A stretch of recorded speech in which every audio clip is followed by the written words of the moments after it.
그러는 사이에 의혹은 더 눈동이처럼 불어났던 거죠.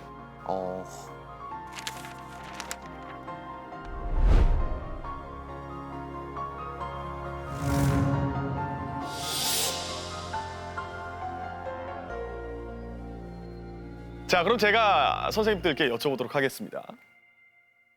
고종이 식혜를 마시고 나서 30분 만에 경련을 일으키고 곧바로 사망했다고 했잖아요.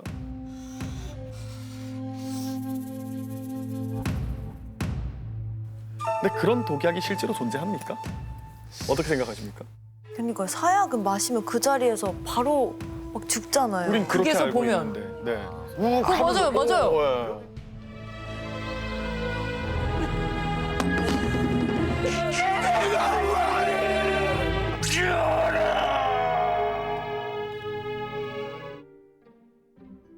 그러기는 좀 사실 어렵거든요. 근데 이게 좀 그래서 현실에선 사실 우픈 얘기가 좀 많아요.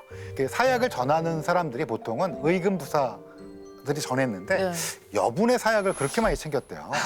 혹시 몰라서? 그래서 왕실 비서관이었던 이명수라는 사람이 있었는데 이분이 사약을 받았대요. 근데 사약을 먹고 아무런 변화가 없었대요. 그래서 한 몇 잔까지 마셨냐? 16잔을 마셨대요. 그 정도면 배불러 죽겠다.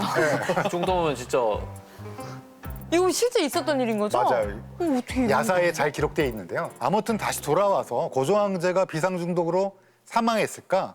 뭐 이렇게 생각해 보면 비소가 주된 거기 때문에 반드시 구토와 설사, 그러니까 굉장히 고통스러워하는 증상이 난 후에 그다음에 이제 뭐 경련이 일어나고 이러면서 사망해야 되는데 고종한테는 그런 증상이 전혀 없었습니다.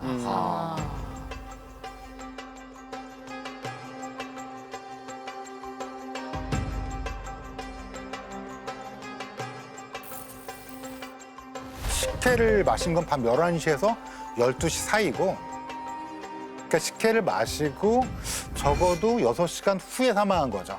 사망하기 전까지 12번의 발작을 일으켰다고 하고요. 그렇게 경계가 심했던 고종이 독이든지 모르고 마셨다. 우리가 좀 고려를 해봐야 되잖아요. 제가 지금 머릿속으로 떠오르는 수많은 독곡물을 사용해도 이렇게 만들기는 좀 어렵지 않나.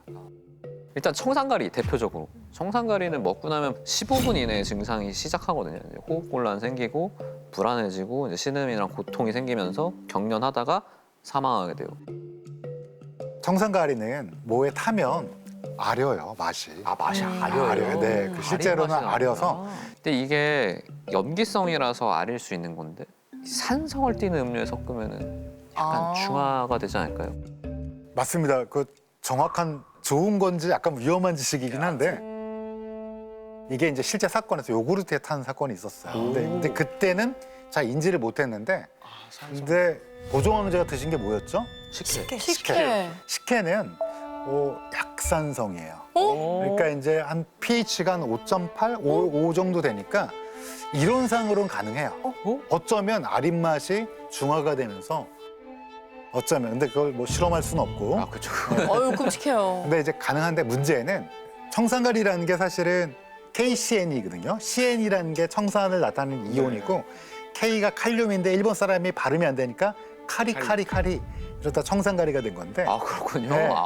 근데 이제 용량이 얼마나 되느냐에 따라 배가 아프기도 하고 몸이 아프기도 하고 이런 건데 안 맞아요. 왜냐하면 고종 황제는 30분 지나고 또 산책 갔다 온 다음에 괜찮다가 한참 뒤에 돌아가셨고 6시간 뒤에 묘시에 시간이 너무 안 맞아요.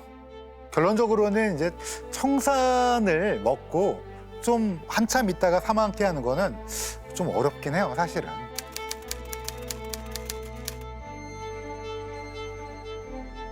그러면 만약에 독살이 아니면 아까도 우리가 계속 궁금했던 배에 시커먼 줄 그리고 혀가 달아 있었다.